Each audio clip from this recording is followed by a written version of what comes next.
자, 오늘 말씀은 요한복음 5장 1절부터 21절의 말씀입니다.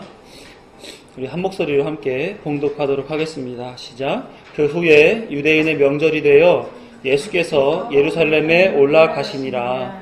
예루살렘에 있는 양문 곁에 히브리 말로 베데스다라 하는 못이 있는데 거기 행각 5이 있고 그 안에 많은 병자, 맹인, 다리 저는 사람, 혈기 마른 사람들이 누워 물의 움직임을 기다리니 이는 천사가 가끔 못에 내려와 물을 움직이게 하는데 움직인 후에 먼저 들어가는 자는 어떤 병에 걸렸든지 낫게 되미로라.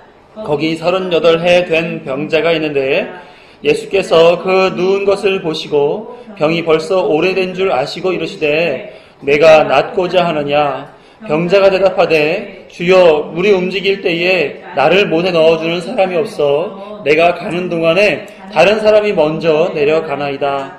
예수께서 이르시되 일어나 내 자리를 들고 걸어가라 하시니 그 사람이 곧 나아서 자리를 들고 걸어가니라. 이날은 안식일이니 유대인들이 병 나은 사람에게 이르되 안식일인데 내가 자리를 들고 가는 것이 옳지 아니하니라. 대답하되 나를 낫게 한 그가 자리를 들고 걸어가라 하더라 하니 그들이 묻되 너에게 자리를 들고 걸어가라 한 사람이 누구냐 하되 고침을 받은 사람은 그가 누구인지 알지 못하니 이는 거기 사람이 많으므로 예수께서 이미 피하셨음이라. 그 후에 예수께서 성전에서 그 사람을 만나 이르시되 보라 내가 나았으니 더 심한 것이 생기지 않게 다시는 죄를 범하지 말라 하시니 그 사람이 유대인들에게 가서 자기를 고친 이는 예수라 하니라. 그러므로 안식일에 이러한 일을 행한다 하여 유대인들이 예수를 핍박하게 된지라.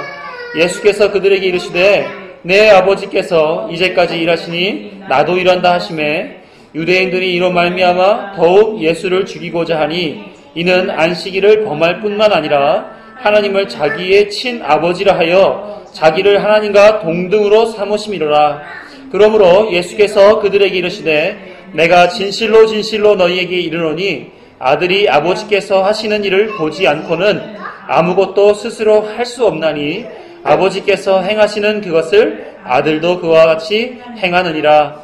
아버지께서 아들을 사랑하사 자기가 행하시는 것을 다 아들에게 보이시고 또 그보다 더 큰 일을 보이사 너희로 놀랍게 여기게 하시리라. 아버지께서 죽은 자들을 일으켜 살리신 같이 아들도 자기가 원하는 자들을 살리시느니라. 아멘. 오늘은 표적 세 번째 베데스다 연못과 38년 된 병자라는 제목을 가지고 은혜를 나누도록 하겠습니다. 이 말씀 위에 예비하신 하나님의 은혜와 평강이 저와 여러분과 함께 있기를 간절히 소망합니다. 오늘 어떻게 감사한 하루를 보내셨습니까? 오늘은 감사에 대한 이야기와 감사와 예수님과 어떤 관계가 있는가를 알아보는 그런 말씀을 나누고 예수님이 가지신 의도에 대해서 함께 나누도록 하겠습니다. 저희 집에 처음 있었던 차는 티코였어요. 그래서 매일 마을버스에 줄 서고 추운데 벌벌 떨고 무거운 짐 들고 나르다가 티코가 생기니까 얼마나 좋아하는지 모릅니다. 다른 사람들이 티코 위험하다, 땅바닥에 붙어 다닌다 하고 티코를 여러 가지로 우스갯소리로 놀리기도 하고 재밌게 말을 붙여서 얘기하기도 했지만 저희 가족은 티코가 너무 좋았습니다. 누구는 티코에 감사하는 사람들이 있는가 하면 누구는 티코를 보면서 그렇게 우습게 여기는 사람이 있던 겁니다. 내가 마음이 좋으면 감사하고 마음이 들지 않으면 불만을 갖는 게 그게 사람들의 기준인 것 같아요. 같은 모습을 보면서도 어떤 사람은 그것을 감사로 받아들이고 어떤 사람은 그것을 불평, 불만의 요소로 삼는 경우들을 우리가 보면서 그런 생각을 가질 수 있습니다. 그와 같은 이유는 뭐냐면 감사라고 하는 제목에 대한 판단 기준이 바로 자기 감정에게 달려있기 때문에 그렇습니다. 그래서 범사에 감사하고 사는 것은 여간 실력이 있지 않고서는 가능하지가 않은 것입니다. 성경은 범사에 감사라고 말씀하셨는데 그것은 하나님이 우리에게 향한 하나님의 뜻이라고 얘기했었어요. 그런데 우리가 그렇게 범사에 감사할 수 있다면 그러려면 얼마나 많은 실력을 갖춰야 되는가 하는 그런 깨달음과 함께 거룩한 부담을 가지게 됩니다. 그래서 오늘 나눈 이 본문에 있는 병자는 아마도 지금껏 살아온 모든 역사 이래로 가장 감사한 하루를 살지 않았는가 이런 생각을 해봐요. 그러면서 그가 경험한 감사의 내용과 우리가 경험한 감사의 내용의 비교도 좀 되면서 또 그 속에 담아 놓으신 예수님의 목적이 무엇인지에 대해서 아는 시간이 되기를 원합니다. 먼저 표적에 대한 말씀을 다시 한번 드리려고 해요. 표적은 뭐라고 그랬죠? 세메이온이라고 하는 단어라고 그랬죠. 표지판, 안내판 같은 역할을 한다고 그랬어요. 다시 말하면 어떤 본질이 존재하는데 그 본질이 존재한다는 것을 나타내주기 위해서 사용되는 말이 바로 이 표적, 세메이온이라고 하는 말이에요. 그렇다면 오늘 본문도 문장은 그렇게 표적에 대한 얘기로, 대화로, 예수님의 모양으로 나타나긴 했지만 실제 예수님이 하고 싶은 말씀은 그 내면에 담겨 있다는 것을 우리가 이해할 수가 있잖아요. 그렇죠? 오늘의 38년 된 병자는 그냥 안내판과 같은 역할을 하는 것이다. 이렇게 생각하면서 거기에 담겨져 있는 내용 하나하나는 예수님이 하시고자 하는 메시지의 안내판이요. 예수님이 하시고자 하는 메시지는 그 뒤에 감춰져 있다라고 생각하면서 우리는 그 안에 담겨져 있는 내용까지 알아보는 시간을 갖도록 해보겠습니다. 1절을 보게 되면은 지금 때가 어느 때라고 그랬어요? 유대인의 명절이 되어 이렇게 표현되어 있습니다.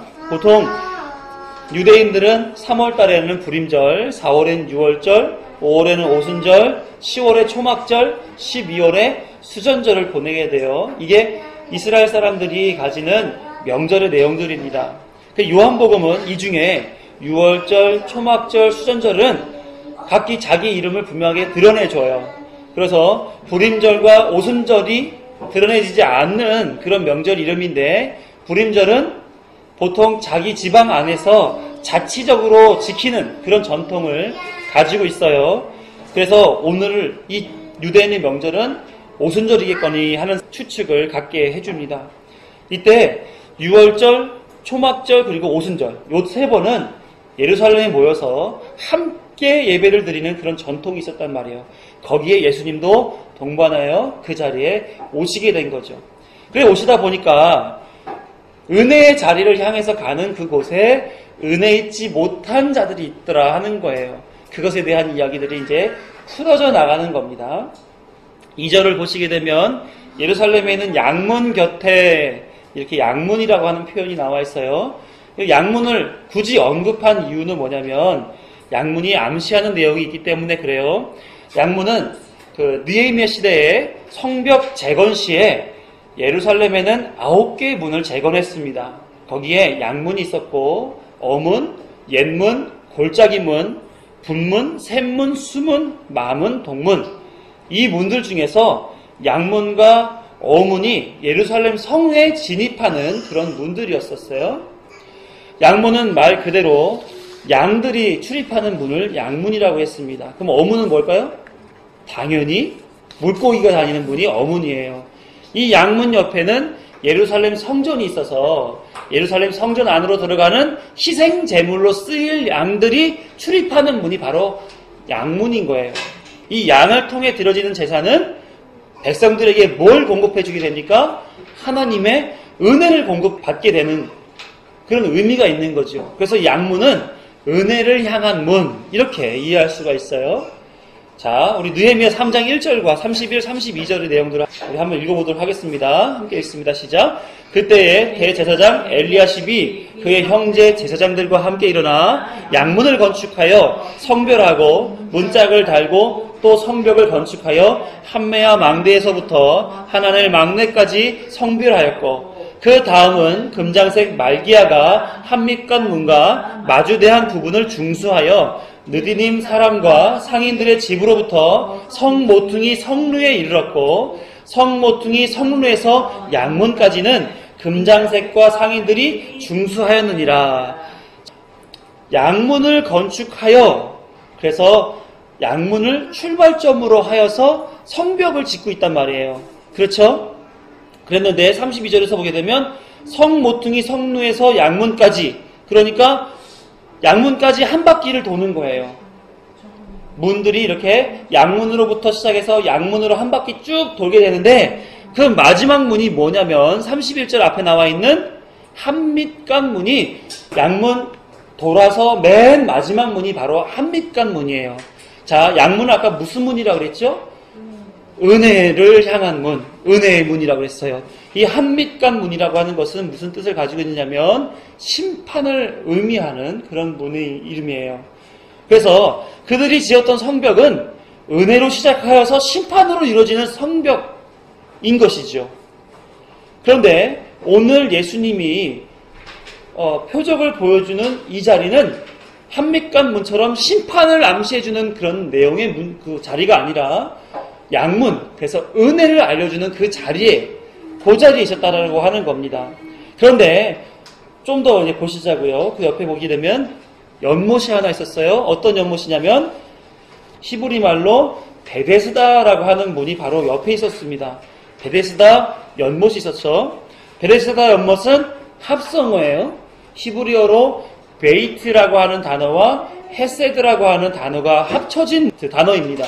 베이트라고 하는 단어는 뜻이 뭐냐면 집이라는 뜻이에요. 헤세드라고 하는 단어는 은혜라는 단어입니다. 그러니까 이 베데스다라고 하는 연못의 이름은 바로 은혜의 집을 표현하는 그런 말이죠. 집을 의미하는 단어들 중에 우리가 익숙한 단어들이 몇 개 있는데 한번 지나가면서 알아보도록 하죠. 야곱이 잠자다가 하나님과 씨름했던 자리의 이름이 뭐였죠? 베델이라고 했죠. 베델. 그래서 벳은 베이트, 집을 얘기하고 엘은 하나님을 말씀하는 표현이에요. 그래서 베델은 하나님의 집이라는 표현이죠. 예수님의 태어나신 자리가 어딥니까? 베들레헴이에요. 베들레헴의 의미는 베이트하고 레헴이 합쳐진 말이에요. 베이트는 집, 레헴은 떡. 그래서 예수님이 태어난 곳은 동네의 이름이 뭐예요? 떡집인 거예요. 떡집. 그래서 예수님이 나는 생명의 떡이다 이렇게 얘기하시는데 그게 직접적인 연관이 있는지는 잘 모르겠지만 어쨌든지 베들레헴의 의미는 떡집이라는 뜻입니다. 아무튼 베데스다 연못은 은혜의 집이라고 하는 의미를 가지고 있어요. 그런데 거기에는 은혜의 방편이었는지 은혜를 공급받는 하나의 수단이었는지는 모르겠지만 이상한 신비한 일이 벌어졌단 말이에요. 뭐냐면 가끔 천사가 내려와서 물을 움직이게 했어요. 움직인 후에 가장 먼저 들어가는 자는 어떤 병을 가지고 있든지 간에 다 낫게 된다는 거예요. 그래서 병을 치료하기 원하는 병자들, 여기서 병명을 좀 몇 가지 얘기했죠? 맹인, 다리 저는 사람, 혈기 마른 사람. 여기서 혈기 마른 사람들은 누굴 표현하냐면은 중풍병자를 일컫는 그런 말이에요. 베데스다 연못에 이 사람들은 그 옆에 누워 있었던 것입니다. 여기 맹인이나 다리 저는 사람이나 혈기 마른 사람은 구약에서 부정한 병으로 치유받았던 그런 병명을 가진 병자들인 거예요. 그들은 스스로 나을 수도 없고 나았다고 해도 제사장으로부터 다 나았음을 확인해야 사람들 안에 포함될 수 있었던 그런 저주받은 병자들이었던 것이죠. 자세하게 보시기 바라요. 베데스다는 은혜의 집이라고 했습니다. 은혜는 뭐죠? 스스로의 능력으로 가능한 일을 말하지 않고 내가 할 수 없는 것을 값없이 선물로 받았을 때 은혜라고 얘기를 합니다. 다시 말하면 능력을 가지신 분이 그분의 선하신 뜻을 가지고 은혜를 공급해 주었을 때 그 은혜를 받아 누릴 수 있게 되는 것이죠. 그 병자들이 있는 곳은 바로 은혜의 집, 은혜의 통로가 되는 그런 자리였는데 그들은 그 자리에서 주실 분이 얼마든지 은혜를 주실 수 있음에도 불구하고 그들은 은혜를 누리지 못하고 살고 있다는 말이에요. 그들은 왜 누리지 못하고 살았는가? 자세히 보니까 그들은 물이 천사가 내려와 한번 물을 움직여주기를 바랬지 하나님의 은혜를 구하고 있지 않더라고 하는 겁니다. 그들의 생각에는 그 그래, 물 한 번만 움직여봐. 내가 그 순간 빨리 뛰어 들어가가지고 치료 방법 만병통치약인 그 물을 한번 경험하고 말 테야 라고 하는 자기 생각, 자기 의, 자기 사고, 여기에 매여 있어서 하나님의 은혜는 기다리지 아니하고 물이 동하기만을 기다렸다라고 하는 것입니다. 다시 말하면 저주받아 부정한 채로 있는 그대로 자기의 뜻을 통해 이 병을 치료해내겠다라고 하는 그런 의식 속에서 그 자리에 위치하고 있었던 거예요. 희한하죠? 은혜의 자리인데 은혜를 누리지 못하고 그 안에서 자기 생각에 갇혀서 자기 뜻대로 해보겠다라고 버둥거리고 있는 그런 모습을 보여주고 있는 그런 모양입니다. 여기서 보게 되면 유월절, 양문, 베데스다, 이건 다 무슨 뜻을 다 포함하고 있어요? 은혜가 있는, 은혜로운, 은혜를 표현하고 있는 그런 모양들을 나타낸 말들이지요. 그런데 거기에 자기 스스로 한번 나아보겠다고 물이 움직이기만을 기다리는 병자의 모습, 어떤 겁니까? 자기의 율법주의, 이것을 표적으로서 두 개를 비교해 보여주고 있는 내용인 거예요. 5절을 보면 예수님은 그곳에서 한 병자를 만나게 되는데 38년 된 병자를 만나게 돼요.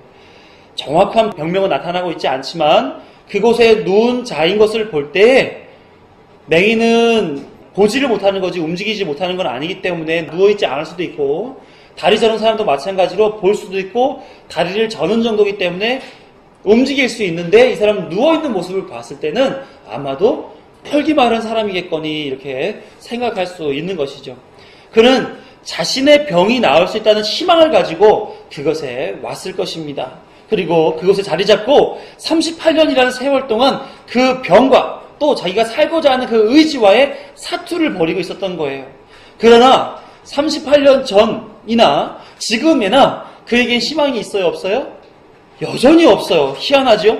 뿐만 아니라 이후에도 물이 동했다라고 했었을 때 가장 먼저 그 물 속에 들어간다? 이 확률도 가망성이 없는 확률입니다. 자신은 스스로 움직이지 못하는 병을 가지고 있기 때문에 그래요. 그렇기 때문에 그에게는 전혀 희망이 없었죠. 소망이 없었습니다. 그는 그대로 그냥 병을 가지고 죽을 날만 기다려야 하는 그런 존재였을 수도 있어요. 그런데 거기에 희망의 빛이 비춰지게 되는 거죠. 5절에 예수님께서 그에게 다가서셔서 물어보십니다. 내가 낫길 원하느냐? 6절에 보면 여기 38년 된 병자, 왜 하필이면 38년이라고 하는 그 숫자가 명시되어 있으면서 그 환자를 얘기하는가? 38년이라고 하는 숫자도 표적의 의미가 있기 때문에 그렇게 표현했겠죠? 함께 찾아보도록 하겠습니다. 신명기 2장 13절과 14절 말씀을 함께 읽어보도록 합니다. 시작. 이제 너희는 일어나서 세례 시내를 건너가라 하시기로 우리가 세례 시내를 건넜으니 가데스 바네아에서 떠나 세례 시내를 건너기까지 38년 동안이라. 이때에는 그 시대의 모든 군인들이 여호와께서 그들에게 맹세하신 대로 진영 중에서 다 멸망하였나니.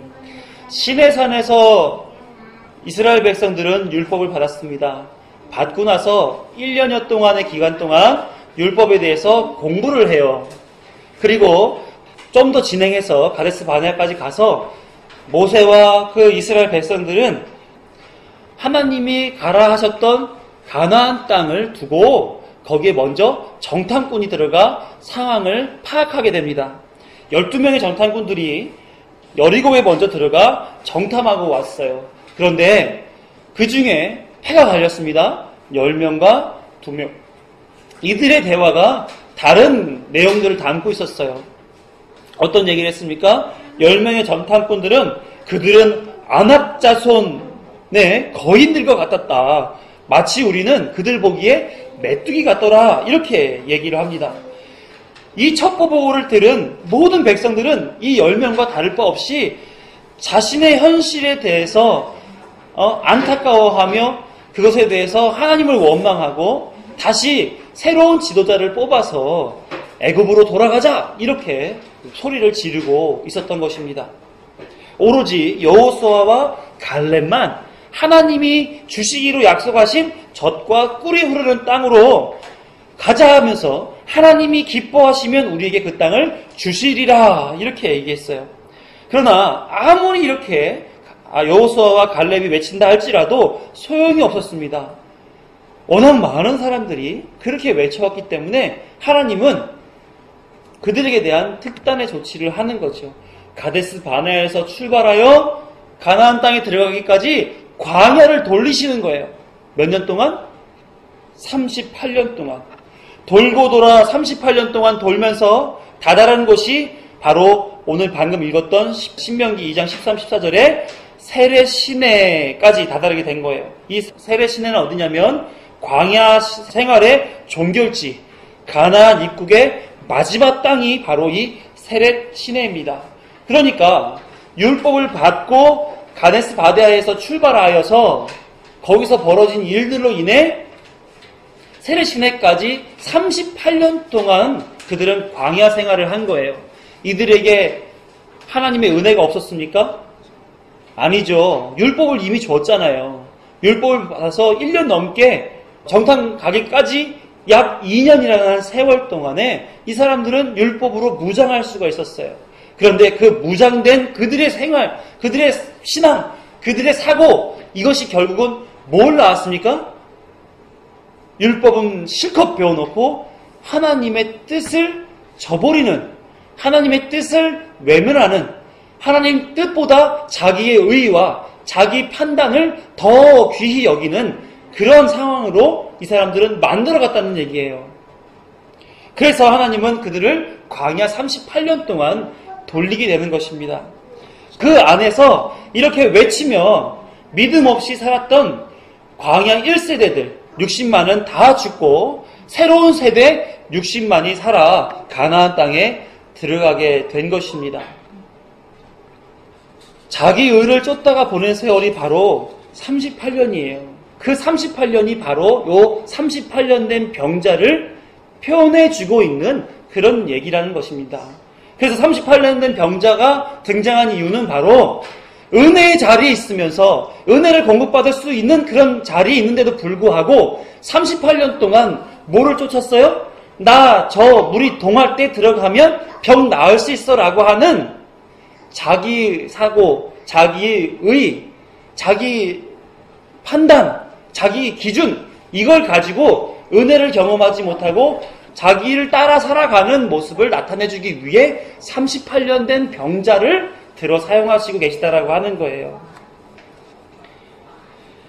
그들이 은혜의 자리에 있으나 은혜를 망각하고 자기의 의를 따라서 행동하려는 저주받은 부정한 사람을 나타내기 위해서 38년 된 병자를 등장시켰다는 거죠. 죄로 인해 은혜가 무엇인지 알지 못하고 자기 의를 따라 행동하는 자를 소개하기 위해서 소경, 다리 저는 사람, 혈기 마른 사람, 이렇게 저주받은 병명들을 소개하고 있는 거예요. 예수님은 그 저주받은 자에게 다가가셔서 말씀하신 거죠. 은혜를 공급하기 위해서 그들에게 기회를 주시고 계신 거예요. 내가 낫고자 하느냐. 여러분들은 어떻게 대답하시겠어요? 네, 낫고 싶습니다. 예수님 낫게 해주세요. 이렇게 대답하지 않겠어요? 그런데 이 병자는 뭐라고 고백하냐면 7절을 함께 읽습니다. 시작. 병자가 대답하되 주여 물이 움직일 때에 나를 못에 넣어주는 사람이 없어 내가 가는 동안에 다른 사람이 먼저 내려가나이다. 그는 은혜이신, 은혜 자체이신 예수님을 보았음에도 불구하고 자기의 의지대로, 뜻대로, 방법대로 낫기를 여전히 바라고 있어요. 나 물이 동할 때 좀 넣어주십시오. 이렇게 말하고 있는 거예요. 사람들은 은혜의 자리에 있음에도 불구하고 내가 은혜를 필요로 하는 자인지 아니면 내 의지를 조금 더 실현시키면 내가 원하는 바가 이루어질 것이다 라고 생각하는 그런 자인지 구별 못하고 있는 모습이 많이 있습니다. 은혜의 자리에 있으면 은혜를 받으라고 하는 거예요. 교회에 와서 말씀을 배우면 또 말씀 속에서 예수님을 경험하면 그것이 곧 은혜라는 거예요. 예수님을 만났기 때문에, 예수님을 알기 때문에 그 자체가 은혜인데, 이 사람들은 그것이 은혜인 줄을 망각하고 자기의 뜻이, 생각이, 감정이 위로를 받고 채워지고 풍성하게 느껴지면 그게 은혜라고 생각한다니까요. 아니요. 예수님 만난 그 자체가 은혜인 것입니다. 그것이 생명으로 가는지 사망으로 가는 것인지도 모른 채 자신의 소견에 영혼을 맡기고 살아가는 경우가 우리에게 얼마나 많이 있습니까?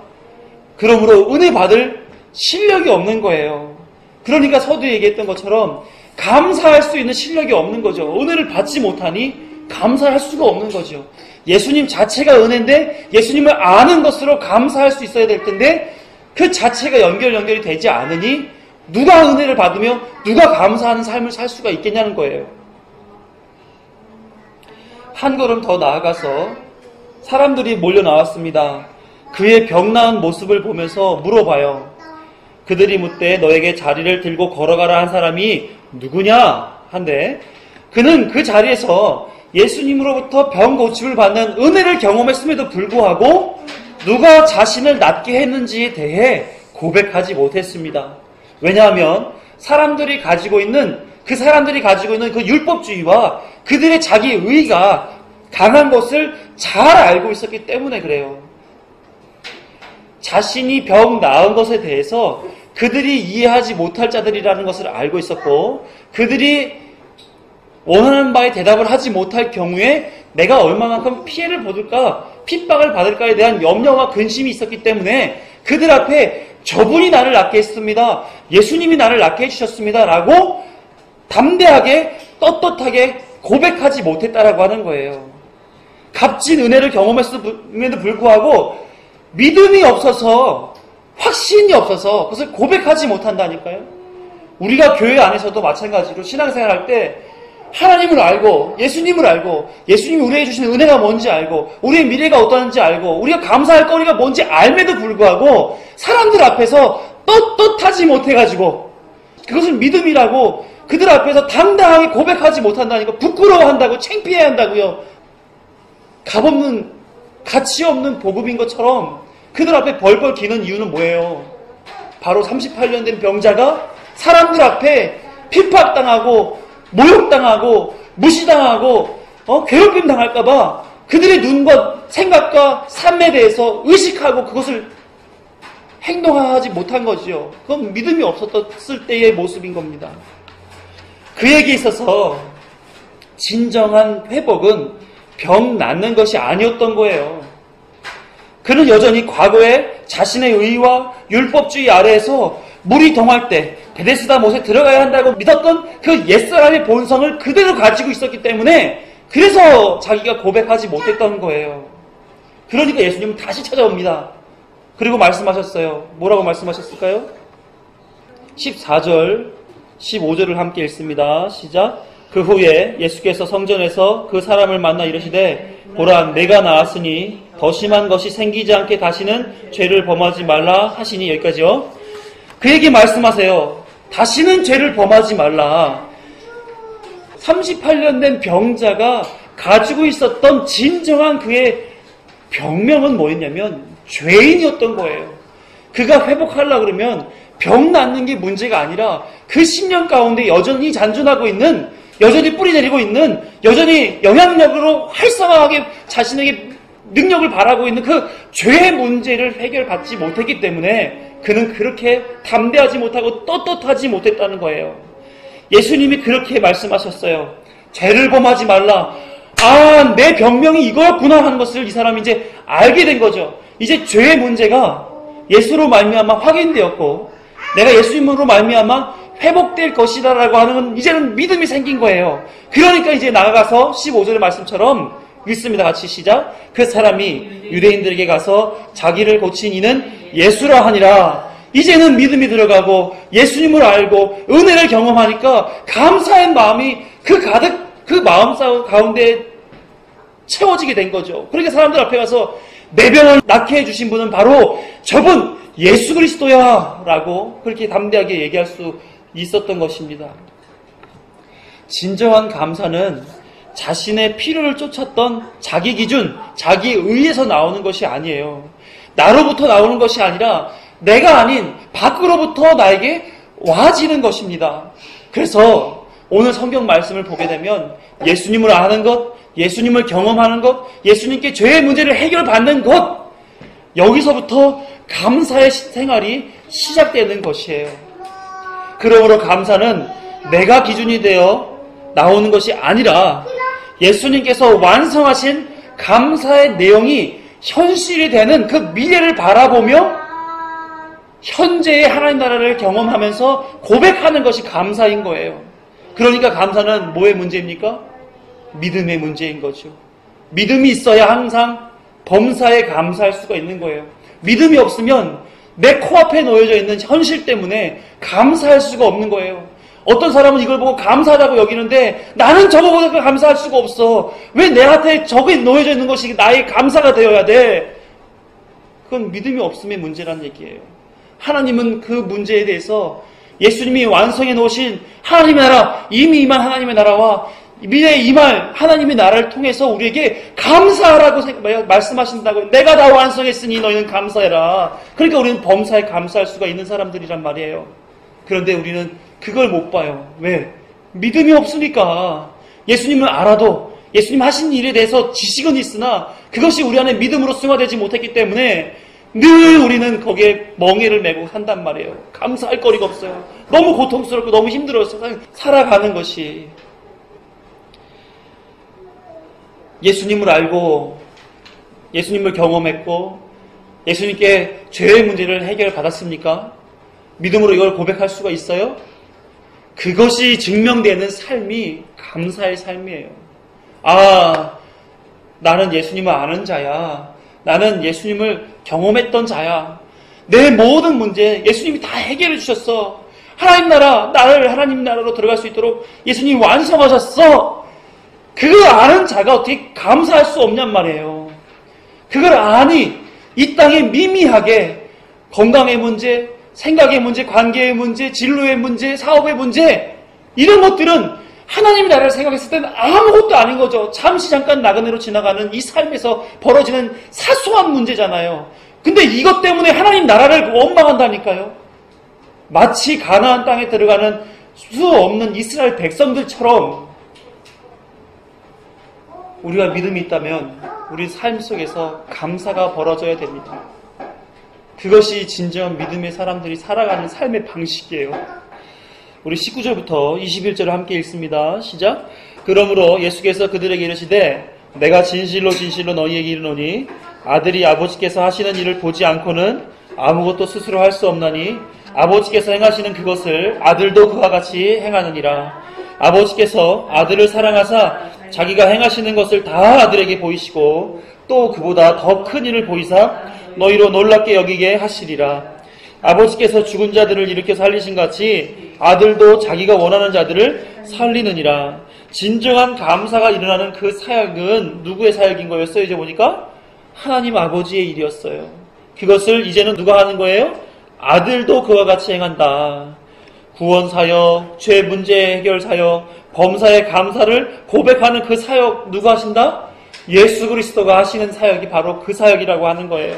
사랑하는 성도 여러분, 여전히 자기 의와 죄와 허물로 인해 고통스럽고 지금 내 삶의 짐이 무거워 감사가 나오지 않는 그런 시간을 보낸다 할지라도, 도저히 눈물 나고 마음이 공허하고 앞이 캄캄하다 할지라도 이것만큼은 기억하셔야 돼요. 우리는 베데스다, 양문, 유월절과 같은 은혜 안에 있음을 기억하십시오. 또 예수님은 저와 여러분들 같이 사랑하는 자를 살리기 위해서 지금도 은혜를 공급하시며 일하고 계시다라고 하는 것을 잊지 마시기 바랍니다.